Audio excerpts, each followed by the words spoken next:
इस कहानी में एक ऐसी खतरनाक भविष्यवाणी की जाती है जिसके अनुसार अगले आने वाले कुछ महीनों में पृथ्वी से एक ऐसा भयानक एस्टेरॉयड आकर टकराएगा जो कि इंसानियत का पृथ्वी से पूरी तरह से नामो निशान मिटा देगा, जो कि 65 मिलियन साल पहले डायनासोर्स पर गिरे उस एस्टेरॉयड से भी बड़ा होगा। तो इंसान आखिर किस तरह से इस बड़े से एस्टेरॉयड से खुद को बचा पाएंगे? चलिए जानते हैं। आज की इस कहानी से कहानी की शुरुआत में सारा और लियो को दिखाया जाता है, जो कि टेलीस्कोप से आसमान की तरफ देख रहे थे। दरअसल यह दोनों आपस में प्यार किया करते थे। साथ ही यह दोनों एस्ट्रोनॉट होते हैं जो अंतरिक्ष गतिविधियों पर नजर रखा करते थे। लेकिन तभी यह नोटिस करते हैं कि तारों के बीच एक अलग सा चमकता तारा है जो कि इन्होंने पहले कभी नहीं देखा था। शुरू में इन्हें लगता है कि शायद यह कोई सैटेलाइट है, लेकिन पीछे जो इनके प्रोफेसर खड़े होते हैं वो कहते हैं कि इसकी फोटो खींचकर डॉक्टर मार्कस को भेज दो। अब अगले दिन जब डॉक्टर मार्कस को यह फोटोज मिलती हैं तो इन्हें देखकर वह चौंक जाते हैं, क्योंकि यह कोई तारा नहीं था बल्कि एक बहुत बड़ा एस्टेरॉयड था जो कि तेजी से धरती की तरफ आ रहा था। लेकिन अभी भी वह धरती से लाखों किलोमीटर दूर होता है, इसलिए उसे धरती तक आने में कई महीने लग जाएंगे। अब डॉक्टर मार्कस इस पूरी इंफॉर्मेशन को एक डिस्क के अंदर सेव करते हैं। वह इस इंफॉर्मेशन को अथॉरिटी तक पहुंचाना चाहते थे, लेकिन इससे पहले यह इंफॉर्मेशन वह अथॉरिटी तक पहुंचाते उनकी गाड़ी का एक एक्सीडेंट हो जाता है जिसमें उनकी जान चली जाती है। अब धीरे धीरे वक्त बीतता है और 1 साल हो जाता है। 1 साल बाद में दिखाया जाता है कि यूएस के सेक्रेटरी ऑफ ट्रेजरी, जिनका नाम एलन है, उन्होंने अपना रिजाइन दे दिया है और इस्तीफे की वजह यह बताई जाती है कि उनकी पत्नी एली बीमार है। लेकिन एक रिपोर्टर जिसका नाम जेनी है, उसे शक होता है कि इसके पीछे कोई और बात है। वह एलन से मिलने के लिए जाती है। वो उनके घर के बाहर देखती है कि यहाँ पर बहुत सारे खाने पीने और सर्वाइवल का सामान है।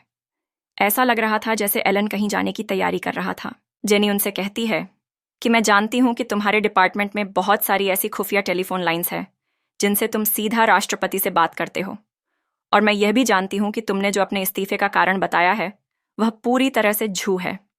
एलन कहता है, तो तुम इसे पब्लिक न्यूज़ बनाना चाहती हो? अगर ऐसा है तो तुम्हारे पास इतिहास की सबसे बड़ी खबर है। और इतना कहकर वो यहाँ से चला जाता है। खैर, अब जेनी जब अपने घर की तरफ जा रही होती है तभी उसके चारों तरफ कई सारी गाड़ियाँ आती हैं। दरअसल ये FBI के एजेंट थे। वो उसे पकड़कर ले जाते हैं। अब उसके सामने प्रेसिडेंट आते हैं। वो उससे कहते हैं कि तुम्हारे पास जो भी न्यूज़ है तुम उसे पब्लिक मत करना। बदले में व्हाइट हाउस में 2 दिन बाद जो प्रेस कॉन्फ्रेंस होगी वहाँ पर तुम्हें सेकंड रो में सीट दी जाएगी, जो कि किसी भी रिपोर्टर के लिए बहुत बड़ी बात है। अब जेनी यह बात मान जाती है, लेकिन घर आकर वह एलन की सच्चाई जानने की कोशिश करती है। उसे पता चलता है कि एलन ने इस्तीफे के दौरान जो अपनी पत्नी का नाम बताया था, दरअसल वो ELI नहीं बल्कि ELE है, जिसका मतलब था एक्सटिंक्शन लेवल इवेंट। और यह वो इवेंट था जब पृथ्वी से डायनासोरों का खात्मा हुआ था, और शायद अब एक बार फिर से यह होने वाला है।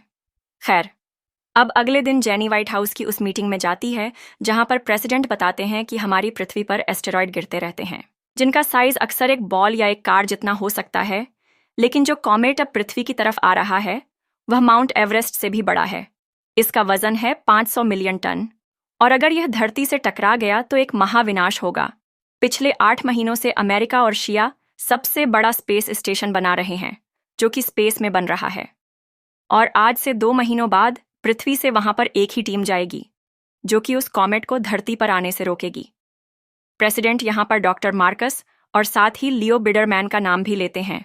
कहते हैं कि सबसे पहले इन दोनों ने ही उस कॉमेट को देखा था।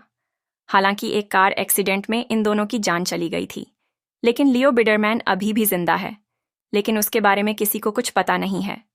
दरअसल उस एक्सीडेंट में डॉक्टर मार्कस की गाड़ी जिस दूसरी गाड़ी से टकराई थी, तो उस दूसरी गाड़ी के ड्राइवर की जान चली गई थी। तो सरकार को लगा कि वो लियो बिडरमैन है, लेकिन उन्हें एस्टेरॉयड की वह डिस्क मिल गई जिससे हमें पता लगा कि एक बड़ा सा एस्टेरॉयड अर्थ की तरफ आ रहा है, लेकिन इतनी जल्दी वह पृथ्वी से नहीं टकराएगा क्योंकि वह धरती की तरह ही सूरज के चक्कर लगा रहा है। लेकिन बहुत ही जल्द वह कोमेट पृथ्वी की में आ जाएगा, जिससे एक बड़ा कोलाइजन होगा जिससे पृथ्वी से पूरी इंसानियत मिट जाएगी। लियो बिडरमैन को यह पता नहीं होता कि यह वही एस्टेरॉयड है जो उसने आज से 1 साल पहले देखा था, लेकिन अब वह जान चुका है। अब उसके घर के बाहर उसके बहुत सारे पड़ोसी भी इकट्ठा हो जाते हैं। लियो बिडरमैन अब फेमस हो चुका है, लेकिन वो इसका पूरा क्रेडिट डॉक्टर मार्कस को देता है। वह कहता है कि मैंने इसे देखा जरूर पहले था, लेकिन इसकी खोज डॉक्टर मार्कस ने ही की थी। वहीं यहाँ में एक एस्ट्रोनॉट की टीम देखते हैं जो कि उस एस्टेरॉयड के सरफेस तक पहुंच जाती है।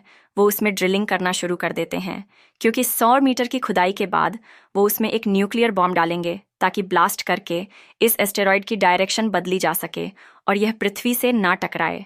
अब जब ये ड्रिलिंग कर रहे होते हैं तो इनकी मशीन फंस जाती है और अब इसीलिए इन्हें जल्द वापस आना होगा, क्योंकि जिस तरह से पृथ्वी पर दिन और रात होता है, इसलिए एस्टेरॉयड का एक हिस्सा सूरज की तरफ और दूसरा अंधेरे में। लेकिन वो हिस्सा जिसमें वो एस्ट्रोनॉट थे, जब वो सूरज की तरफ आएगा तो उसका टेम्परेचर 350 डिग्री सेल्सियस से भी ज़्यादा बढ़ जाएगा और इस कॉमेट के सरफेस पर जो गैस है वो अपने आप ही ब्लास्ट होने लग जाएंगी। अब किसी तरह से यह एस्ट्रोनॉट उस बम को यहाँ लगा देते हैं, लेकिन अब एस्टेरॉयड सूरज की दिशा में आ जाता है, जिससे यहाँ पर बहुत गर्मी बढ़ जाती है। यहाँ पर गैसें फटना शुरू हो जाती हैं। इन्हीं में से एक एस्ट्रोनॉट का चेहरा सूरज की तरफ हो जाता है, जिससे उसकी आंखें खराब हो जाती हैं, क्योंकि यहाँ पर गर्मी और रोशनी बहुत ज़्यादा है। जब ये वापस आने लगते हैं तो एक एस्ट्रोनॉट को एक गैस का ब्लास्ट अंतरिक्ष में ले जाता है। ये उसे वापस लेने के लिए भी नहीं जा सकते थे, क्योंकि इनका जो स्पेसशिप था उसमें इतना ज़्यादा फ्यूल भी नहीं था। अब बचे एस्ट्रोनॉट अपने शिप में आकर यहाँ से निकल जाते हैं और जब ये लोग कॉमेट से बहुत दूर आ जाते हैं तब ये एक ब्लास्ट करते हैं, जिससे इनका स्पेसशिप बुरी तरह से हिल जाता है।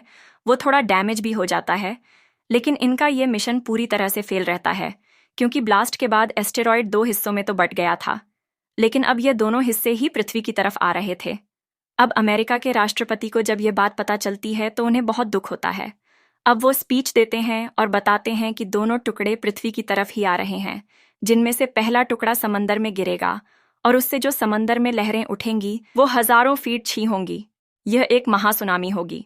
पानी की स्पीड इतनी ज्यादा होगी कि एक ही घंटे में वह 1100 मील का सफर तय कर लेगा, लेकिन फिर भी हम 10 लाख लोगों को बचा सकते हैं, क्योंकि जब से हमें कोमट का पता चला था हम इसकी तैयारी कर रहे थे।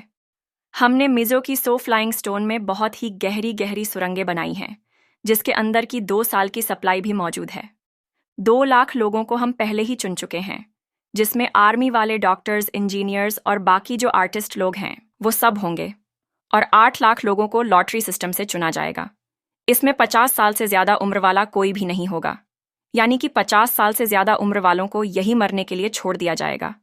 अब इसके बाद लियो की फैमिली को फ़ोन आता है।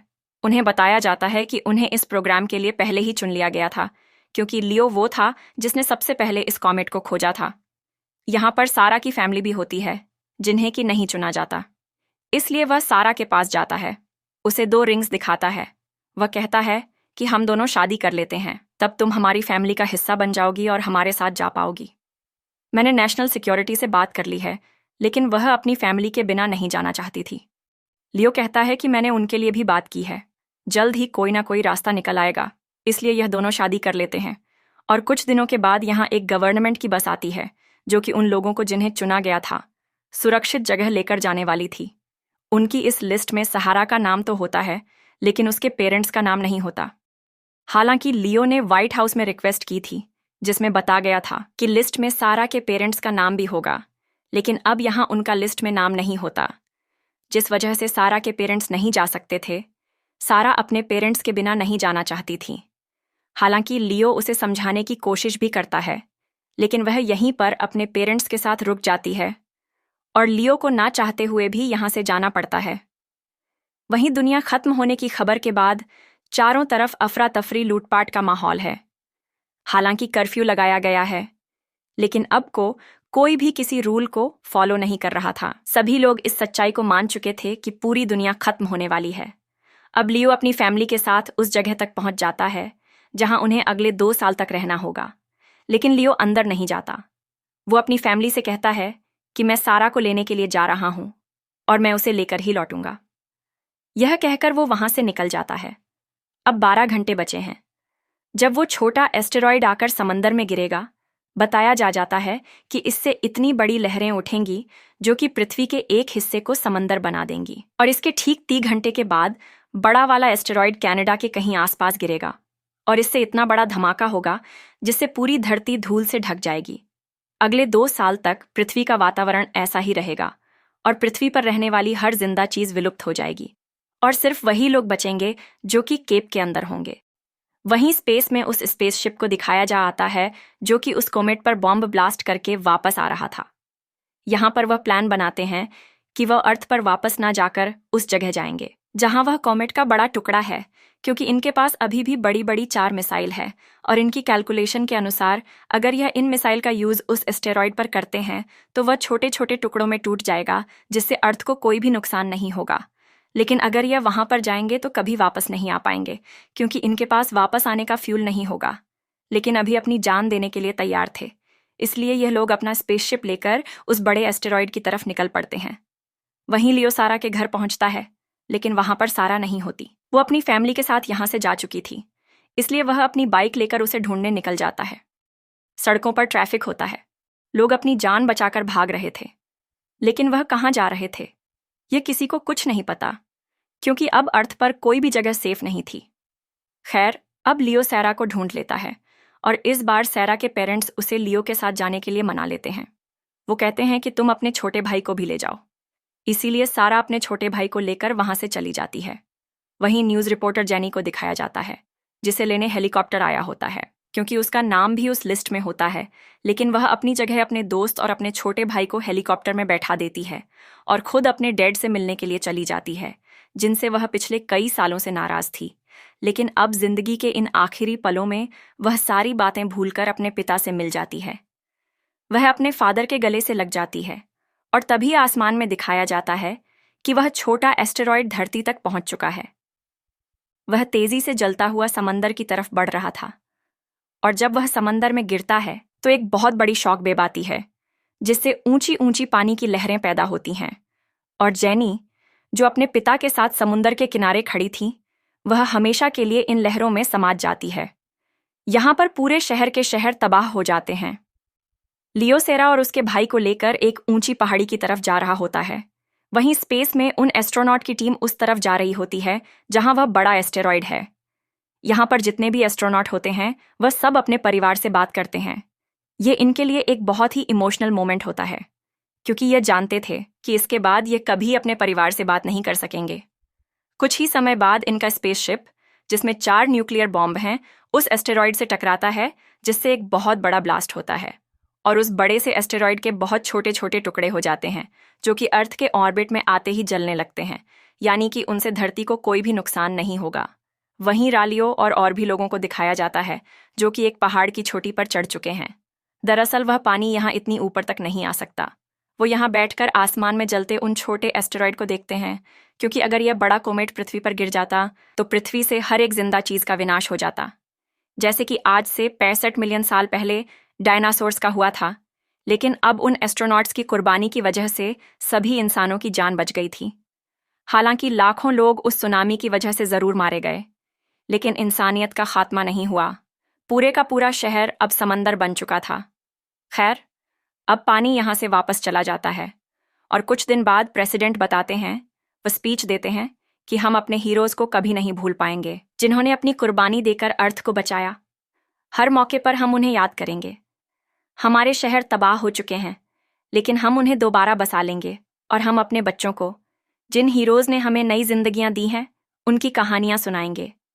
इस फिल्म की कहानी भी यहीं पर खत्म हो जाती है। ये कहानी आपको कैसी लगी हमें कमेंट करके बताइए और आगे ऐसी कहानी देखने के लिए हमारे चैनल को सब्सक्राइब कर लीजिए।